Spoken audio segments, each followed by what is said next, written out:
Oiê, tudo bom com vocês? Espera aí que eu vou pegar uma foto para vocês verem. Eu vou pôr bem pertinho para ver se vocês enxergam. Olha, eu aqui nos 15 anos e o meu querido pai. Vocês estão reparando que eu tô com os braços cruzados? Eu tenho fotos de pequenininha. Até os 15 anos, a maioria delas eu tava assim. Parece que eu tava fechada pro mundo. Sabe por quê?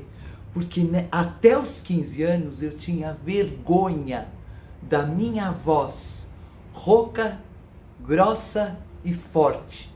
Eu morria de vergonha. E o grupo que eu mais sofria tirava um sarro da minha cara e brincavam de que eu era menino, voz de menino, era o grupinho da escola. O resto dos grupos no meu bairro, os meus amiguinhos, meus primos, meus parentes, não tinha problema nenhum.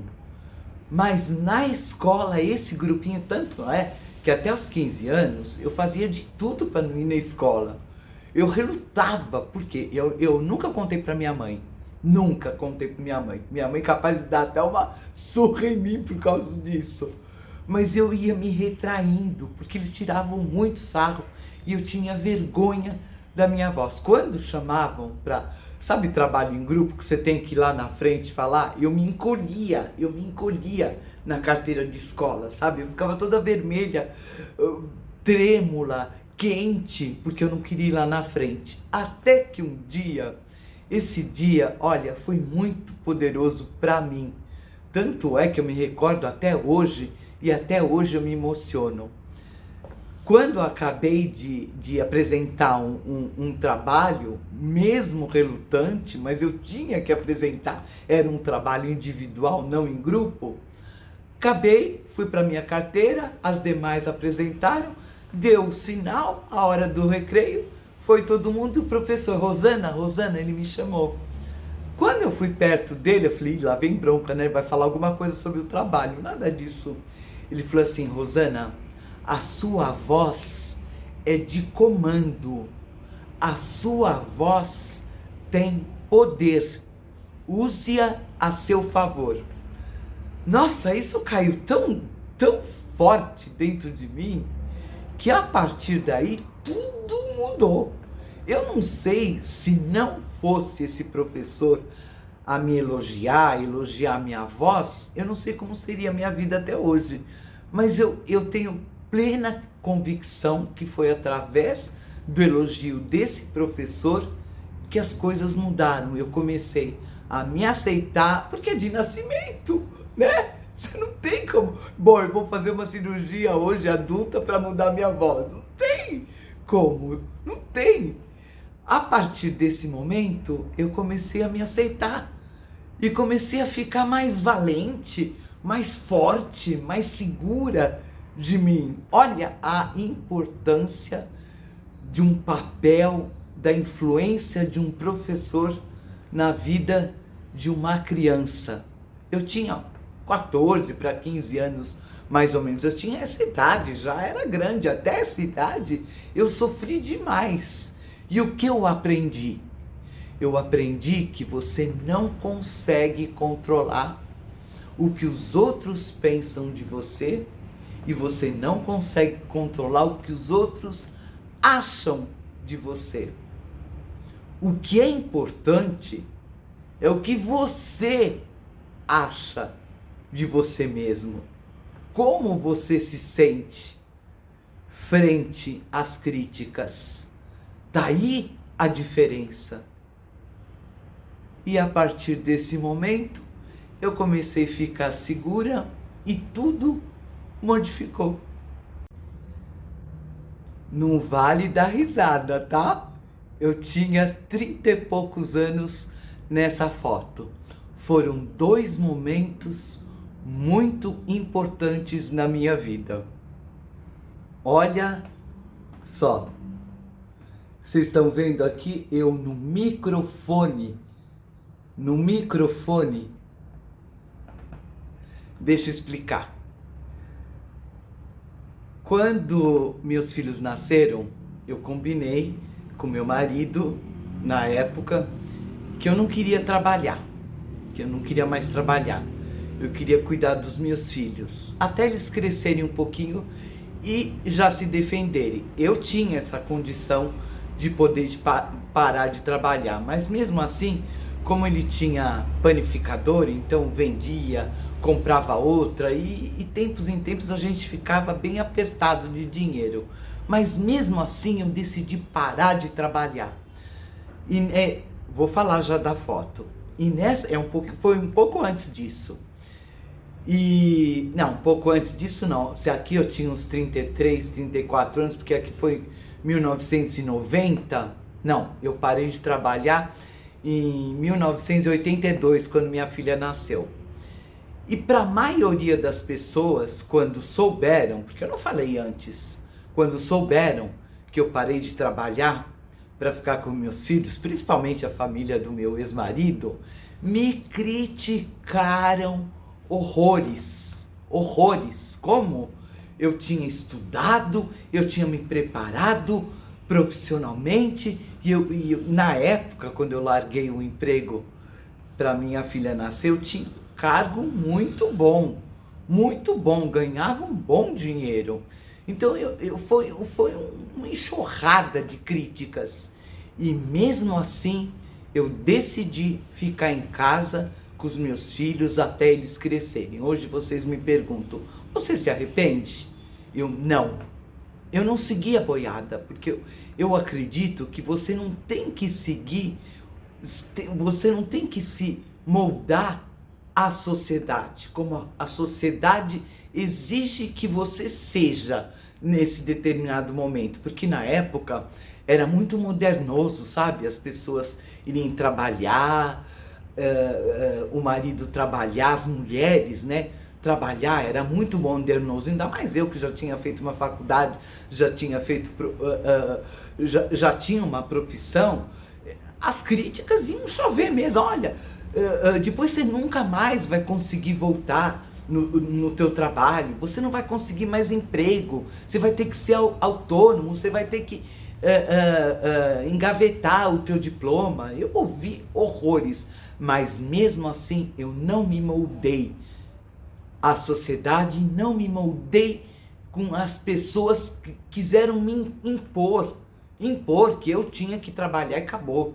Eu acho que foi um grito de liberdade na época, porque eu não queria ser aquela mãe que a pessoa que ficasse com meu filho falasse: ai, nasceu um dentinho, ai, começou a engatinhar, ah, tá com febre. Eu não queria isso. Eu queria ser mãe em período integral.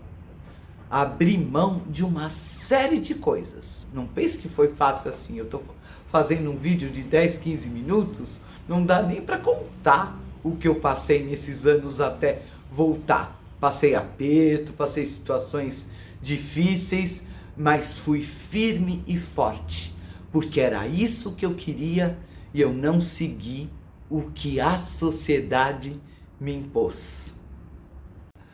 Voltando à foto. Vocês estão reparando que eu estou falando no microfone? Olha o avanço. Uma menina que quase fazia xixi nas calças quando o professor chamava para ir lá na frente falar um trabalho, né? Fazer a exposição de um trabalho no microfone, numa inauguração de uma creche municipal de São Paulo, falando para mais de 300 pessoas, sem gaguejar, sem ficar vermelha. Foi maravilhoso esse dia. Inclusive, quem foi nessa inauguração dessa creche municipal foi a Luísa Erundina, porque em 1990 ela era prefeita. E ela foi minha professora. Olha, foi tão incrível esse dia.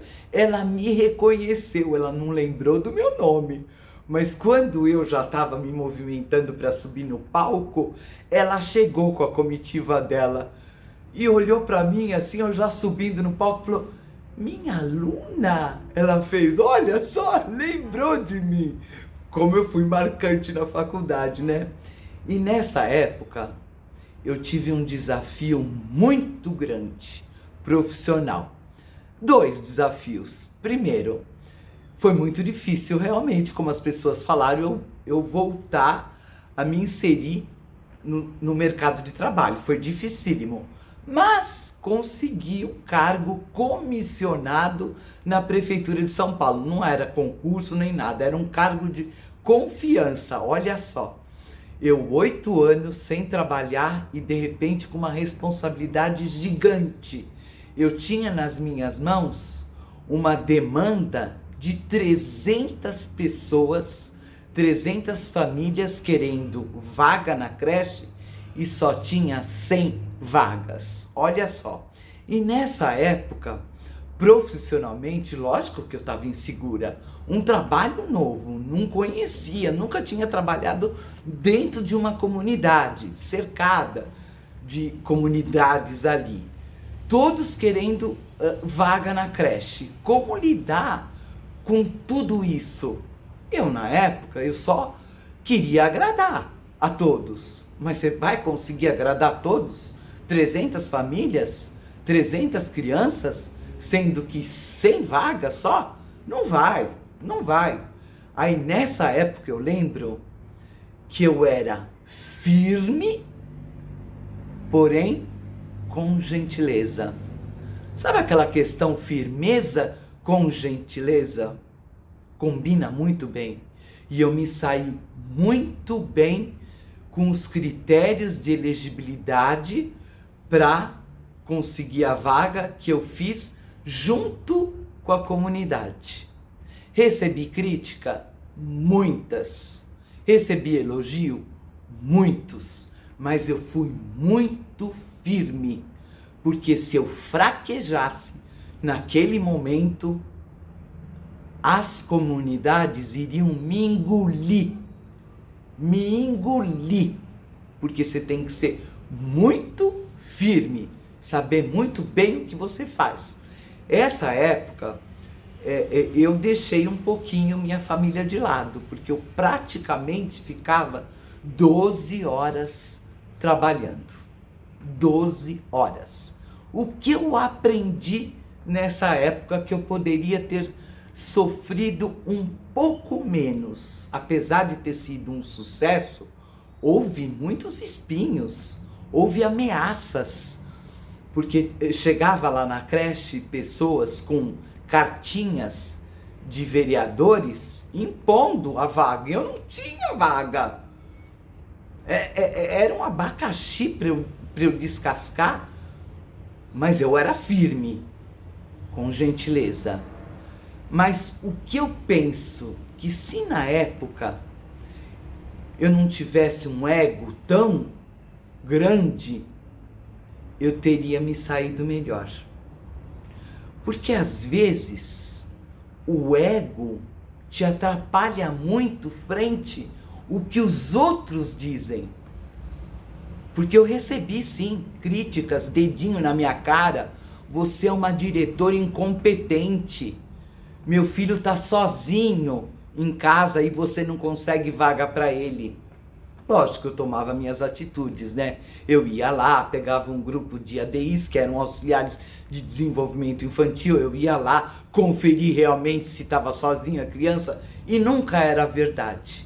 Mas eu acredito que se meu ego tivesse um pouquinho menor, não me preocupasse tanto com as outras pessoas, o que elas iam falar de mim, se eu estou na minha razão, se eu estou dentro dos critérios de elegibilidade, eu estou fazendo o correto, não tenho que você temer.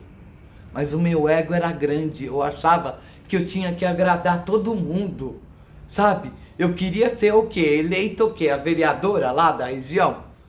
Você nunca vai conseguir agradar a todos. Você vai receber dedinho na cara sim.